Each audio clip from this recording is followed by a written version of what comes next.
ఆకులో ఆ సున్నమేంటే? ఆకులో సున్నం ఎక్కువయిందో దవడ పగిలిపోద్ది.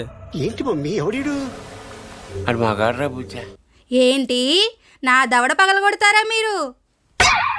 అబ్బే నేను అలా అనలేదే. ఆకులో సున్నం ఎక్కువైతే నా దవడ పగిలిపోతుంది కదా, ఆ ఉద్దేశంతో అన్నాను. వేసేసాడు, బాగా వేసేసాడు. A few moments later. ఏంటే ఈ పళ్ళన్నీ పండిపోతున్నాయి, తినడం లేదా? పాడైపోతున్నాయి. ముందా పళ్ళ మీద చేయి తీయండి, లేకపోతే పళ్ళు రాలిపోతాయి. ఏంటి నా పళ్ళు రాలగొడతావా?